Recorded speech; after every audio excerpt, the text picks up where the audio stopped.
All right, so let's dive into something pretty interesting today. Cisco's new One Cisco strategy. We've got a ton of briefings and internal docs to go through, and honestly, it's a pretty bold move. Cisco's trying to be way more than just a networking company. They want to be like the main platform provider for businesses. Right. Businesses that are dealing with this crazy tech world we're in. Yeah, it's really interesting that it's not just a marketing makeover. It's like a fundamental shift in how they're structuring their entire business. They've reorganized like everything around three core pillars: AI-ready data centers, future-proof workplaces, and digital resilience. So instead of selling individual products, they're saying, hey, we get that you're dealing with these huge interconnected challenges, so here's a complete solution.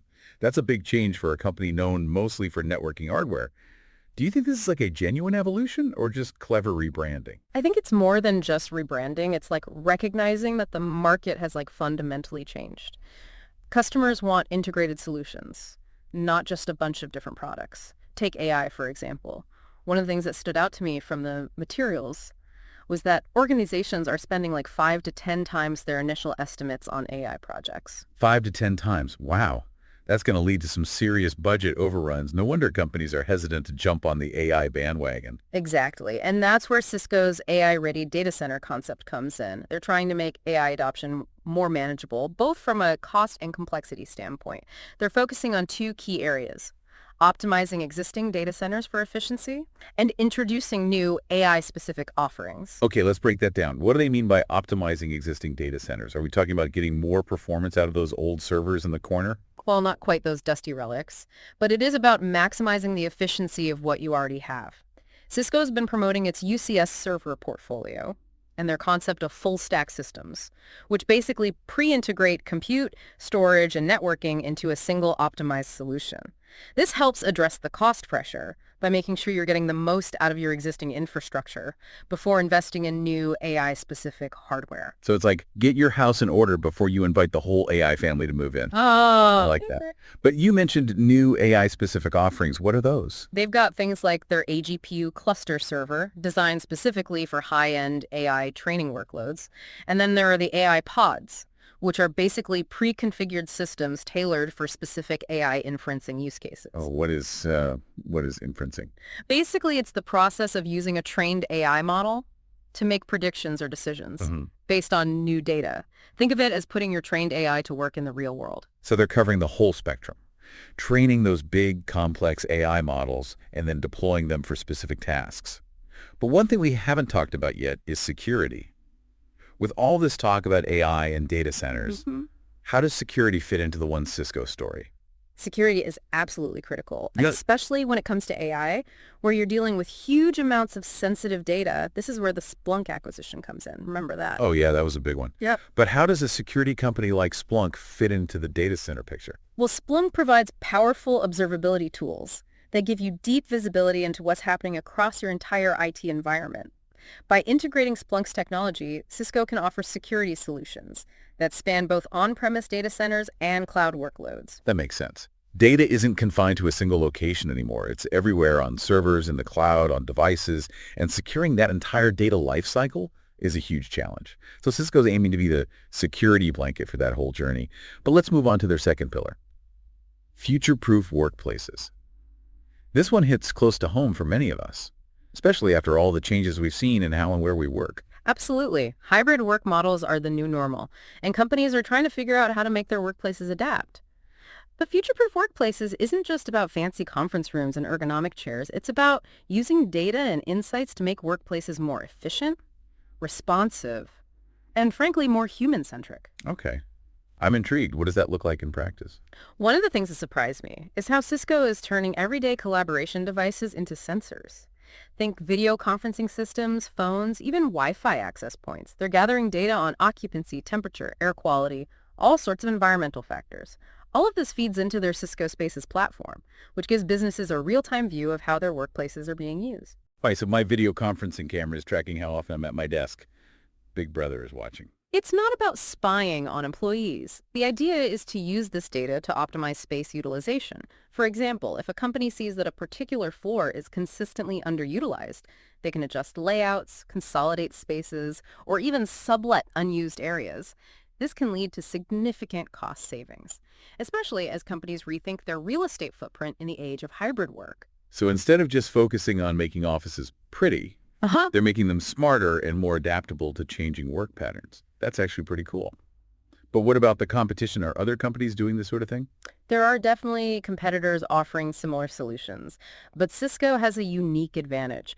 They're advocating for using existing network infrastructure for these sensor networks. This means you don't have to invest in separate, costly shadow networks just to gather this data. What's a shadow network? A shadow network is basically a parallel network dedicated to a specific function, often running alongside your main network. This can be expensive and complex to manage. So Cisco's approach of leveraging the existing network infrastructure is a big win for businesses. So they're offering a more integrated approach that can save companies money and headaches. That's smart. Yeah. But we've covered AI-ready data centers and future-proof workplaces.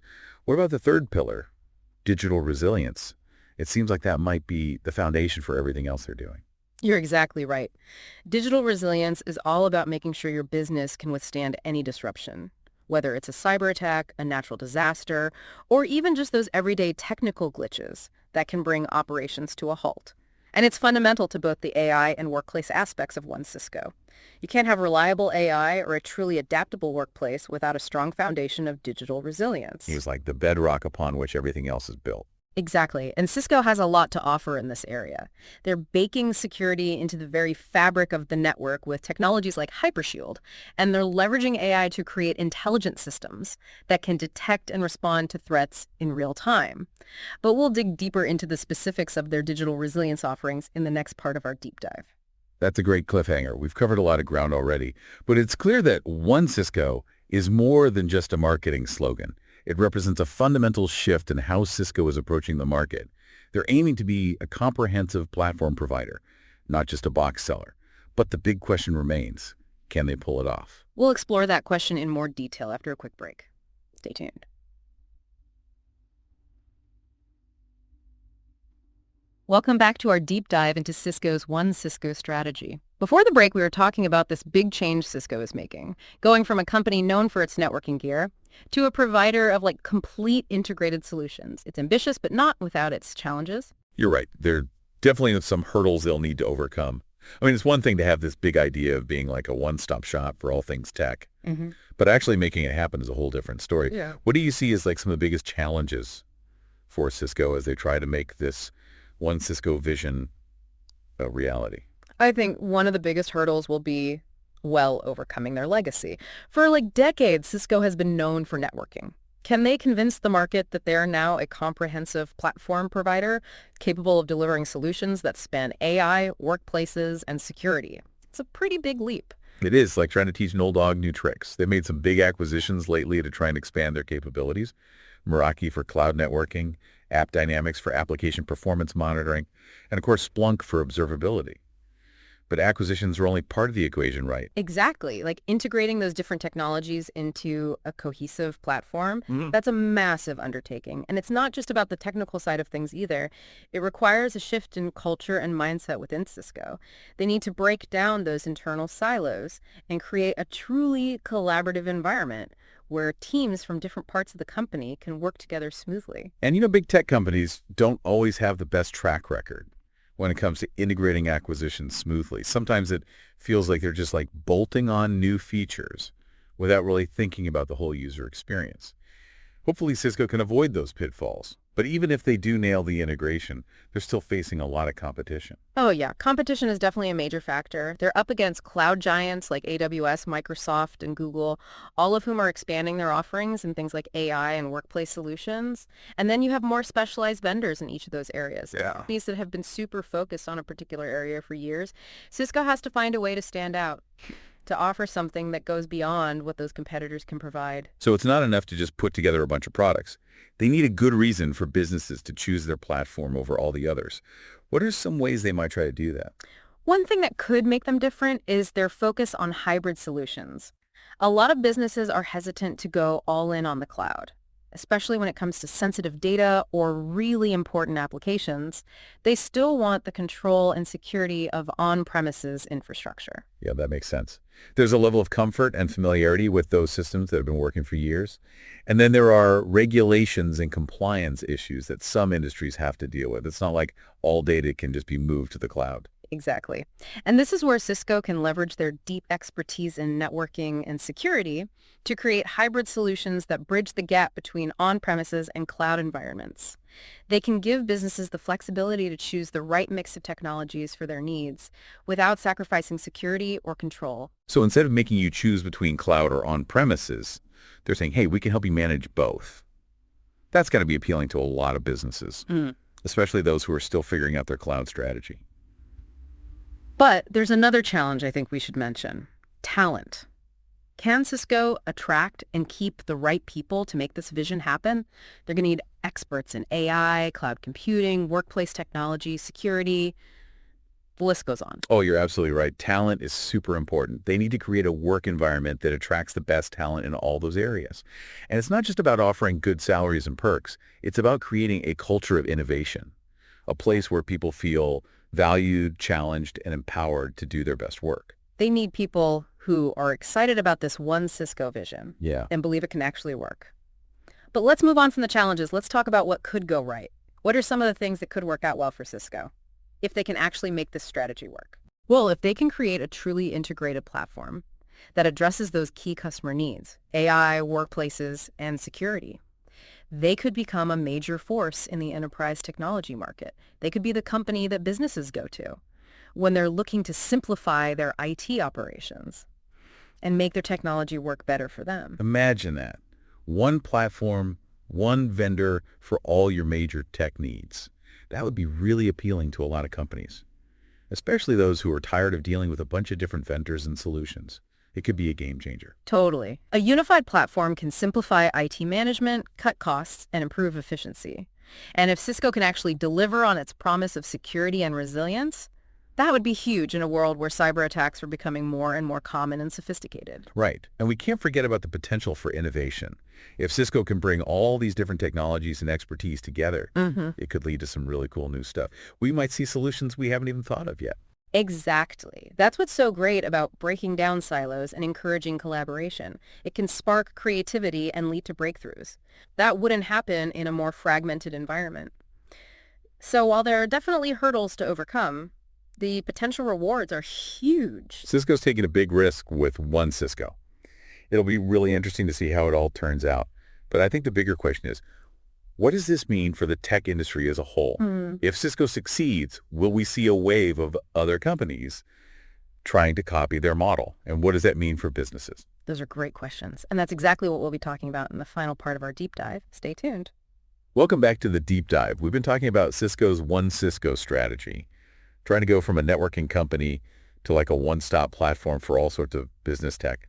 But before we started to think about the bigger picture. Yeah, we were talking about how this could change the whole tech industry. Like, if Cisco can actually do this, could it make other companies try to become these big tech giants too? It's an interesting thought. Imagine a world where you don't have to deal with a bunch of different vendors, for your network, your security, your cloud stuff, your collaboration tools and all that. And you just have one company for everything. It sounds simpler, but I wonder what the downsides would be. Right, that's the key thing. On the one hand, having everything together could make IT management easier and maybe even get you better prices and a smoother experience overall. But like with anything, there are some possible drawbacks too. Yeah, the first one that comes to mind is vendor lock-in. Like if you depend entirely on one company for all your tech stuff and then something goes wrong, you're kind of stuck, right? An outage, a security breach, even just a disagreement about your contract, you don't have a lot of options. Exactly. And that's a risk businesses would have to think about carefully, the convenience of having one company for everything versus the risk of putting all your eggs in one basket. And what about innovation? If every tech company wants to be the all-in-one solution, does that hurt the smaller companies, the startups that are doing new and innovative things with specialized solutions? That's a good point. A market with less competition could make it harder for those smaller companies to get started. It's a trade-off. The stability and predictability of big platforms versus the energy and potential for big changes that often come from smaller companies. So even if Cisco's plan works out, It raises some really interesting questions about the future of the tech industry. What's the best balance between specialized solutions and integrated platforms? Is it better to have the absolute best solution for each specific need, or to go with a single platform even if there are some risks? There's no easy answer. It depends on the specific needs of each business, their industry, how much risk they're comfortable with, and a lot of other things. But these are things every business leader should be thinking about as technology keeps changing. This has been a really thought-provoking deep dive. We started by talking about a company's strategy and ended up discussing the future of the whole tech industry and the choices businesses will have to make. That's what happens when you really dig into a topic, right? What seems like a simple story can lead to a ton of questions and possibilities. I totally agree.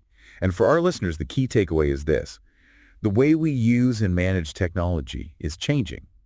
Cisco's One Cisco strategy, whether it works or not, is a sign of that change. And it's something businesses need to be ready for. The questions we talked about today don't have easy answers, but they're definitely worth thinking about as you figure out your own technology plans. Thanks for joining us on the deep dive. Until next time, keep exploring, keep asking questions, and keep diving deep.